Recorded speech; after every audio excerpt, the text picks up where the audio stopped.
nigga. Wish I had a step-by-step book on the roads in the past you took. When you lost it all, how'd you get it back? Work for it, did it fall up in your lap? Yeah, how to get rich, nigga? How to get rich, nigga? How to get rich, nigga? How to get rich, nigga? Right up on the corners, I stepped foot. Saw the money, I was right next to it. Had the haters like, how the hell they do it? Made it out the ghetto, glory, hallelujah. Came up out the sewer. They ain't never show me how to hit a lick and split the profit with the fam. Most of niggas counterfeit and never been authentic. They gon' fuck when shit hit the fan. In the kitchen's whipping overtime. Cause the drip, but it was overtime. Fell asleep, a nigga had a dream. Now I'm whipping foreign all the time. $100,000 in the dump. Stash another 100 in the ball. Had to find out where to put the piece. Just to finally see my data ball. How to get rich, nigga? How to get rich, nigga? Ain't nobody gon' tell ya. How to get rich, nigga? Gotta let it on your own. How to get rich, nigga? Ain't nobody gon' tell ya. How to get rich, nigga? Wish I had a step-by-step book on the roads in the past you took. When you lost it all, how'd you get it back? Work for it, did it fall up in your lap? Yeah, how to get rich, nigga? How to get rich, nigga? How to get rich, nigga? How to get rich, nigga? It's the deal, man. Back again, PolitiKan the podcast, season 2, episode 17. It's the season finale. So as you can see, I'm in this one dolo, man. Just wanted to bring y'all a message. You know, kind of reiterate what we're doing here at Rigor Mortis Studios. So this is just gonna be a explanation of what we got coming in the future. So right now, there's about 5 shows coming out on PolitiKan Broadcasting on our channel that I produce. Side B is one. The Social will be returning. Thursday morning recordings. Alcohol Enthusiasts. We're coming with a show kind of like Rap City The Basement called Tapped In, the podcast. We're going to have like live studio sessions, have different artists come through and, you know, do the interview, preview their music, you know, and then bless the mic before they get on. So, you know, we got a lot of things coming. So, Rigor Mortis Studios, we're located on E Street and Court in downtown San Bernardino. So, essentially, what Rigor Mortis Studios is a compound for creators. Kind of like they have Vector 90 in Los Angeles that Nipsey Hussle's a part of. So, essentially, I was doing my podcast out of my kitchen table. So I was studio shopping because I wanted to up my content and I wanted to look more professional. So I was studio shopping, end up partnering with the homie that had a space. And I was looking to get a space essentially just for me to do my podcast in. But once I saw this space that we're in, my whole plan changed. Like, you know, when God speaks to you and he tells you, like, move, it's time, you know, sometimes you just gotta listen and gotta jump. So after about a month of negotiations, we end up agreeing upon terms and acquiring the space. But we acquired it, took it as is. So there was no construction done, there was no flooring, baseboards, paint. It just looked like essentially nothing. Like if you came in here, you wouldn't know what we were doing in here. Like, but I had a vision and I made a PowerPoint and I remember making a PowerPoint because I wanted to put my whole business plan down. So I made a PowerPoint, invited all the homies over, like, look, this is how we gonna get it. This is what I see with the space. And 3 niggas showed up. Nobody showed up, you know. I don't know. You know how it's hard to get people to see your vision from the get-go. So after that, you know, I showed everybody the PowerPoint and they're looking at me like, nigga, how are we gonna do all this? And I'm like, easy, just put your head down and get it done. Like, a lot of people saw obstacles. I saw good problems. There's people out there on drugs. There's people out there with mental health issues. There's people out there that can't find a way. So for me to be in a position where everything that everybody was bringing up that possibly could go wrong or be negative, I'm looking at them kind of crazy like those are good problems. I'd much rather have those problems on my plate than not have the option to even do any of this stuff. So when I finally politicked on getting a space and we got the flooring in, so of course none of us are carpenters. We put our own blood, sweat, and tears into this. We did the flooring, we did all the renovations ourselves. So we spent a lot of money just fucking up, like not knowing what we doing, wasting material, buying the wrong material, like a lot of shit, trial and error. But we could have easily like went to Home Depot and found some Mexicans to put it in real fast or pay somebody outside, but I wanted our own like hands to be the ones that put this together, you know what I'm saying? I wanted it to be a part of the story. So after we kind of put it together, we started to launch different podcasts. You know, I started to do my podcast out of here. And the plan for this whole space is that we have like the green screen, we have full photography set up with multiple backdrops. We have about 1,000 square feet to do what we do. So we have basically an on-site gallery, and we are also partners in the event center downstairs where we're doing jazz and R&B every Saturday night. And we're also going to be throwing more events like sipping paints and like art festivals and just more cultural events for people to do things in the Inland Empire and in San Bernardino, because besides Riverside County, like there's no nightlife in the IE, and you know we're setting out to change that. So we basically created the compound. We could have did it in LA, like we could have did it in a more lucrative spot if we wanted to go for the money, but it wasn't about the money. It was about bringing back the city. So our whole plan, we call it the objective, is to bring back life into downtown San Bernardino. Because they used to have like Carlos O'Brien's and like the Fox Theater having the college parties, and there used to be like music festivals at the Nas Center, and used to be things for you to do.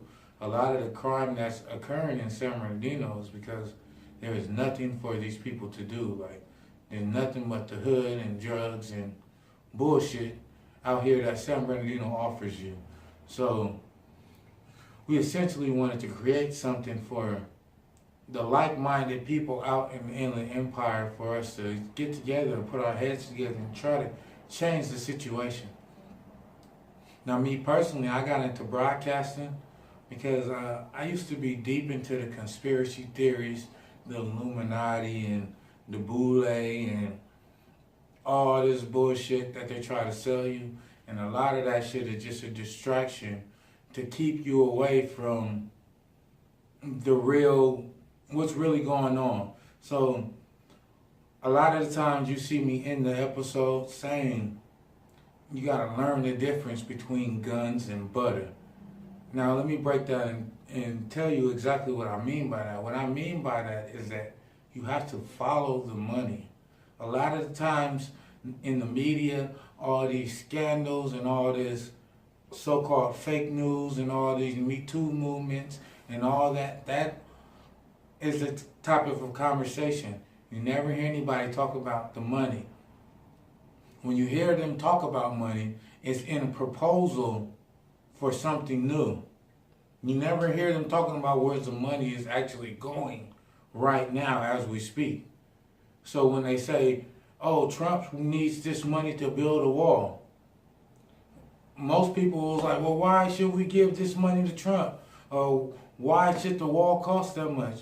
But my brain goes, well, how much money do we have in the first place? And that's the guns. Knowing the finances behind what's actually going on. Like, are we losing money as a country? What is the state of the dollar bill? What does Social Security mean? What is a 401k? How are you going to retire? Everything I'm looking at is retirement and passing down through lineage. Like, if you don't have anything to retire on, then you're going to work your whole life. Therefore, you never retired. Therefore, you never accumulated anything to pass down. So they keep you working, they keep you unretired, they keep you from having anything to pass down. And this is called capitalism. And this is America. And most people don't realize that these jobs are at-will employers.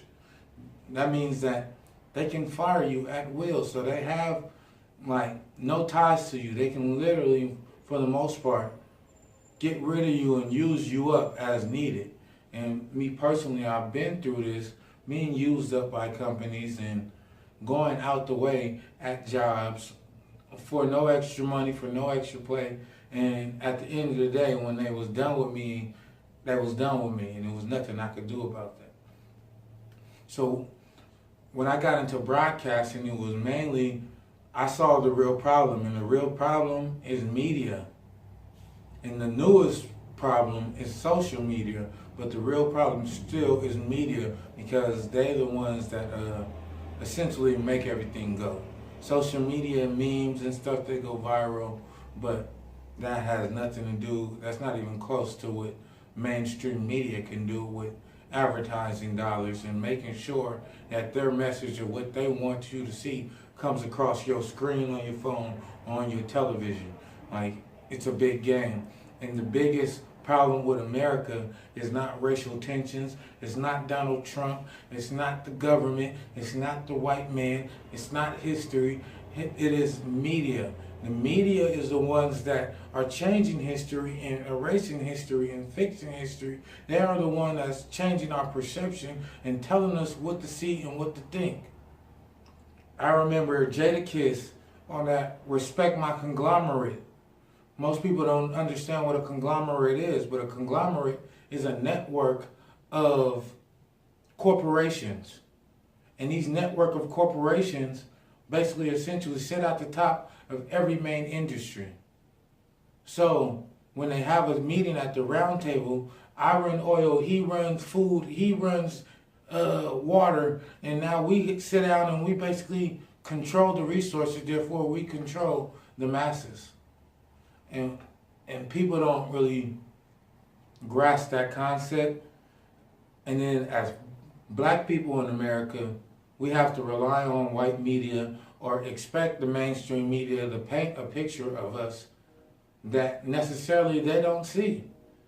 So I wanted to get into black media. I'm affiliated with a magazine, City Pride magazine, where we do kind of black pride events like the Black College Expo, and we did the Black History Parade. So we're doing more black society, black cultural type of events, because we want to shed light on the fact that there is black people out in society that's trying to make a change, that's doing things other than just gangbanging, selling dope, and rapping.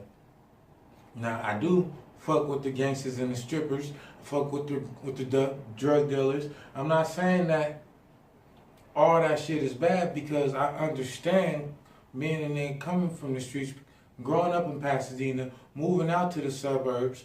My dad lives in Idaho, so I got to go out into Idaho and be in a predominantly white area. So I've gotten to see like multiple sides of the spectrum. And I realized that they're all being manipulated by the media. So I got into media to just put my 2 cents in to politics and to let y'all niggas know, like, look, you can come from where I'm coming from, you can go through what I've been through and still come out here and do your shit, man, and still come out here and make these deals. You can still be a business owner, you can still cop commercial property, you can still do everything that you set out to do.